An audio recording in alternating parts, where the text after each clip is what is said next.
ये खबर SGT university द्वारा प्रस्तुत की गई है। तमिलनाडु में जनता ने किसी भी पार्टी को बहुमत नहीं दिया। खंडित जनादेश के बीच सहयोगियों की तलाश जारी है और उसमें एक नया मोड़ आता दिख रहा है, यानी कि एक नया ट्विस्ट एक बार फिर से आया है। चूंकि गठबंधन ही शासन का एकमात्र रास्ता है, ऐसे में थलापति विजय का चुनावी ब्लॉकबस्टर प्रदर्शन होने के बावजूद बहुमत हासिल करने में नाकाम रहना मुख्यमंत्री के तौर पर किसी अप्रत्याशित चेहरे के लिए रास्ता खोल सकता है। और अगर सूत्रों की माने तो वो चेहरा वीसीके के प्रमुख थोल थिरुमावलवन का हो सकता है। और आखिरकार वीसीके को कुल 234 सीटों में से सिर्फ 2 सीटें मिली हैं और ये कुल विधानसभा सीटों का 1% से भी कम है। लेकिन गठबंधन की राजनीति में नामुमकिन भी पलक झपकते ही मुमकिन हो जाते हैं।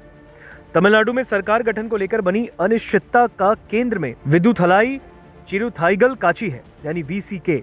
सबसे बड़ी पार्टी टीवीके है और इसके पक्ष में इस वक्त 116 नवनिर्वाचित विधायक हैं और बहुमत हासिल करने के लिए उसे 2 और विधायकों के समर्थन की जरूरत है। वहीं वीसीके के 2 विधायक हैं। अगर वो विजय को समर्थन देने पर सहमत हो जाते हैं तो टीवीके सरकार बनाने की दिशा में आगे बढ़ सकता है और उम्मीद है कि टीवीके इस पर स्पष्ट रूप रखेगा। सूत्रों के मुताबिक ये देरी वीसीके के 2 विधायकों में से एक की अनुपस्थिति के कारण हुई। जानकारी मिल रही है कि वो विधायक चेन्नई के रास्ते में हैं और वीसीके के इस बात पर जोर दे रहा है कि अपना अंतिम निर्णय घोषित करने से पहले उसके दोनों विधायकों के सिग्नेचर लिए जाएं। विजय ने समर्थन के लिए एएमएमके और आईयूएमएल से भी कांटेक्ट किया, लेकिन दोनों पार्टियों ने मना कर दिया। अब गठबंधन की राजनीति में कुछ भी संभव है। कोई भी नेता मुख्यमंत्री बन सकता है, बशर्ते वो संबंधित विधानसभा का सदस्य हो और अपने पक्ष में साधारण बहुमत जुटा सके। और अन्य जैसी छोटी पार्टियों के साथ गठबंधन पर बातचीत करने में बिजी थे, तब द्रविड़ की दिग्गज पार्टियां डीएमके और एआईडीएमके चुप नहीं बैठी। विजय की सुनामी में बहते हुए तमिलनाडु की राजनीति में 6 दशकों से भी ज्यादा वक्त से अपना दबदबा बनाए रखने वाली पार्टियों ने आपस में बातचीत शुरू की। ये बात काफी दिलचस्प है क्योंकि ये दोनों ही पार्टियां एक दूसरे की कट्टर दुश्मन रहीं और ऐसे में अब तक उनके बीच किसी साझेदारी की कल्पना करना भी बड़ा मुश्किल था। एआईएडीएमके के सूत्रों का कहना है कि विजय को सरकार बनाने से रोकने की कोशिश में डीएमके के साथ उनकी बातचीत अब भी जारी है और ऐसा लगता है कि वीसीके को अपने पाले में लाने की कोशिश करने वाले अकेले विजय नहीं थे।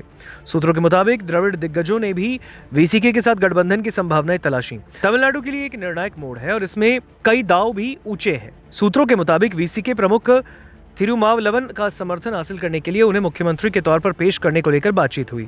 हालांकि अब यह साफ हो गया है कि ऐसा गठबंधन कैसे काम करेगा, क्योंकि इसके बावजूद उनके पास बहुमत से कम ही सीटें रहेंगी। डीएमके और एआईएडीएमके को कुल मिलाकर 106 सीटें हैं, जिसमें डीएमके के 59 और एआईएडीएमके के 47 और इसमें वीसीके के 2 विधायकों के जोड़ने पर यह संख्या बढ़कर 108 हो जाएगी, जो कि बहुमत का आंकड़ा वैसे भी नहीं छू पाएगी।